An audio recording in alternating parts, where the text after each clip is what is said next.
Right people, these are bodybuilders I trained way back in the early 80s.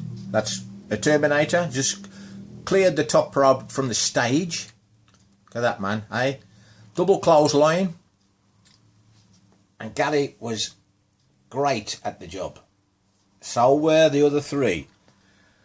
Malicious Mal, Hercules and Spartacus. Now, I'll start off with Gary Fellows, who was the Terminator. He trained at my CANNOCK gym. And he was a strong mother.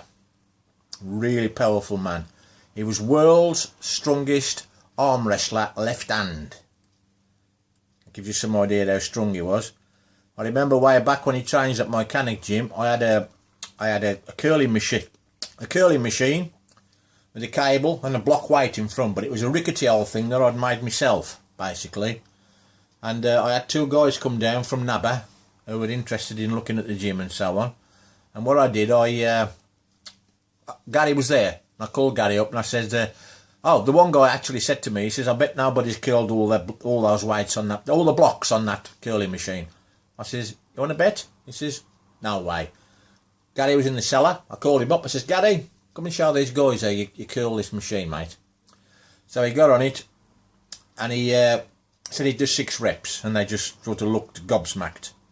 Anyway, he curled, he did the 4 or maybe 5 reps, I remember, and then it locked on the runners. Well, the runners, because it was an old main job, were 2 1/4-inch steel bars run down each side of the holes, and it twisted, the block twisted and locked on the thing. So anyway, they looked amused. Anyway, then he just grunted, and as he curled it up, and as he curled it up, the 2 rods on both sides buckled and actually bent, and he cleared them up to the top. That gives you some idea how strong this guy was. The guy now pounding on him, Malicious Mal, he was a martial arts expert. I've never seen anybody with hands as fast as what he's got. He was an amazing martial artist.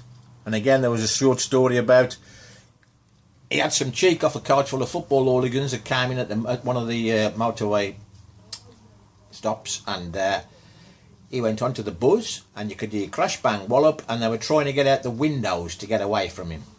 And he was Crazy Mal.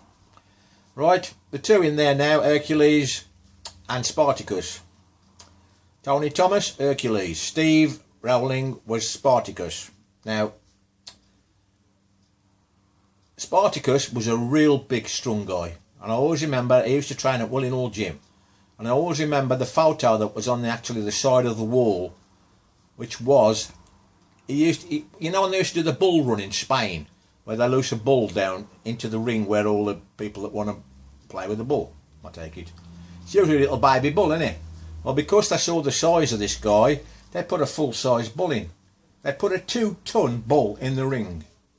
Tony was in there by himself, and I saw the photo, which I wish I'd have copied and took one, but at that particular time, there weren't no mobile phones around, was there? So, the picture shows him pinning the bull, and he got the longest horns you've ever seen in your life. They must have been 3 foot long, these horns. And he twisted him and pinned him to the dirt ground. It was like incredible. And the shot was an amazing shot. It really was. But Spartacus, don't know a lot about Steve. He was just a good weight trainer. But these was the main 2. Terminator and Hercules. And the madman with the cap on, Wild Angus McGregor. He actually did the same thing I did to my left leg. He shattered his knee coming off a corner post, and rather than finish altogether, he decided to manage. He managed Steve, Spartacus and Hercules as the manager, as you know, as we do in wrestling. But yeah, he was a great mouthpiece. He could really talk the job. And these 2 here, as you can see, looked the part, and actually Tony was really heavy going in. I always remember I took him to see Max Crabtree at Wolverhampton Civic Hall, and I was going to tag with him, and we had the same outfits on, and he set us up with 2 light middleweights, but they were ex-pro wrestlers.